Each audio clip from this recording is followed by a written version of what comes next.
Good morning, students, and welcome to another online life science classroom of St. Michael's Academy. Here, I am going to discuss the structure of heart. That means, here also I am continuing the circulatory system of tooth.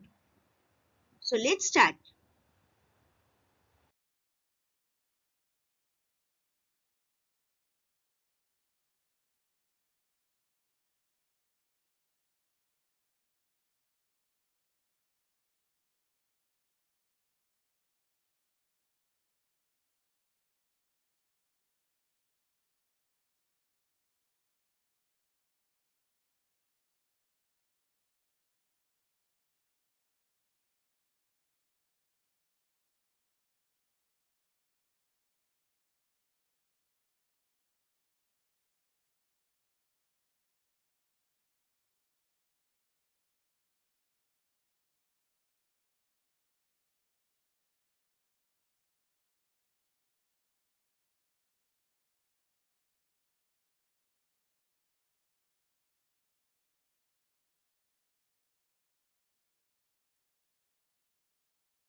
So, let's start with structure of heart.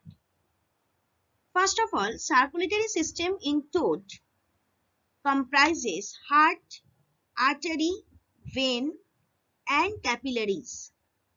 Heart, obviously, structure of heart I am going to discuss. This is structure of heart, artery, and these are arteries. You can say these are arteries. Always remember, arteries are the blood capillaries which carry oxygenated blood, and veins. Veins are the blood capillaries which carries deoxygenated blood. In both cases, exceptions are there. But apart from that, generally we can say artery carries oxygenated blood and veins carries deoxygenated blood, and other capillaries. Capillaries picture as such is not there, so that I couldn't mark it. Now heart. The toad heart has 3 chambers. This is the main difference of toad heart and mammalian heart, right? Like human heart. Because in our heart there are 4 chambers, but in case of toad heart, amphibian's heart, there are 3 chambers. That's why mixing of blood happens. Mixing of blood means oxygenated and deoxygenated blood mixing happens in case of amphibian heart, but not in case of our blood. Okay, and double circulation can be seen in our heart also. For your general knowledge, I'm just telling you the differences between an amphibian heart and a mammalian heart. Now let's start again. The toad heart has 3 chambers, 2 atria and a single ventricle. 2 atria. Atria is the plural, singular is atrium. Okay, you will get this word here, atrium, or else you can say auricle also. So right auricle means right atrium and left auricle means left atrium.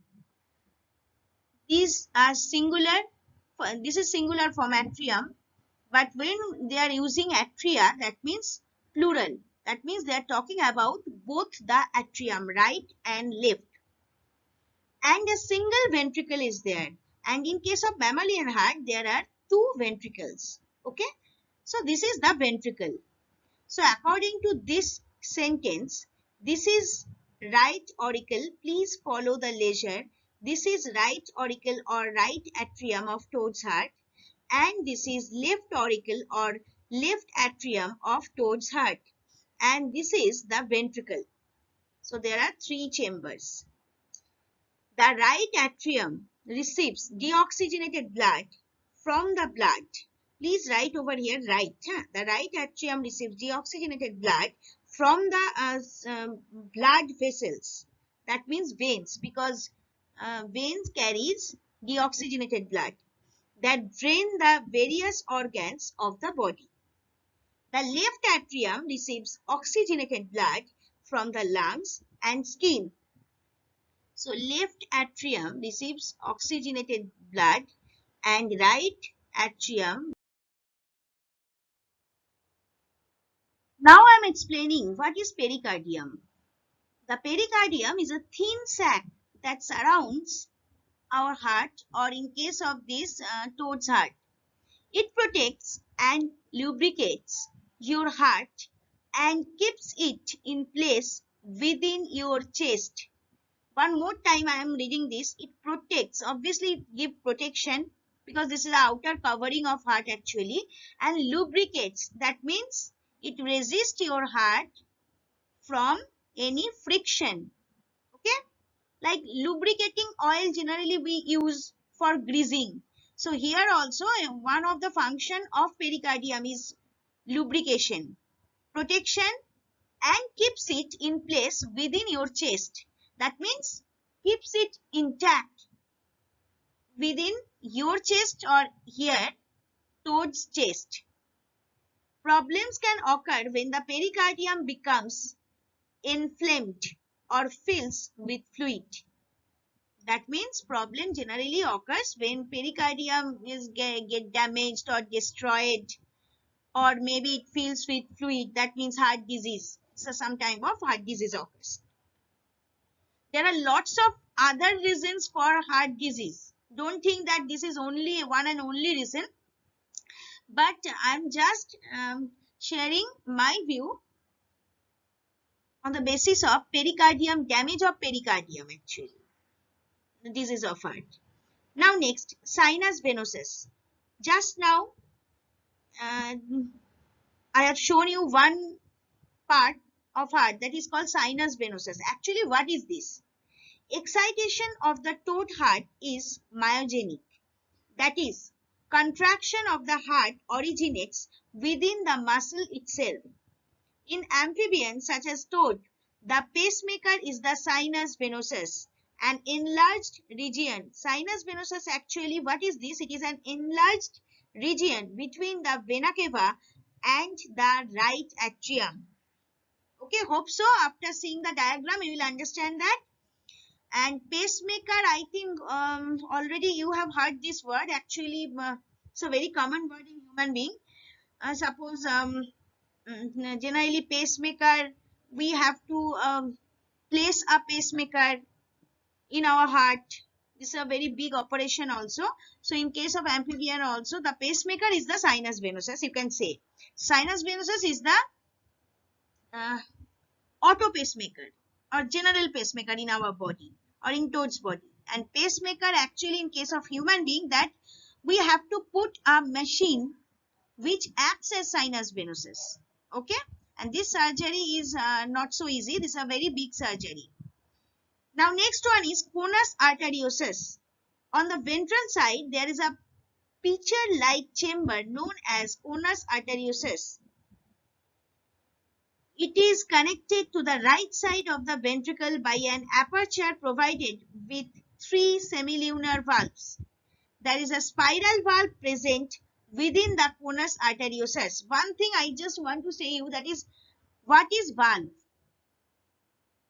Valve actually regulates the one-way movement of blood. Always remember this. Okay. Hope so you have understood till this, and you know the remedy. If you have not understood, jot down the points. I'll clear it in my Zoom class. So thank you students and have a nice day.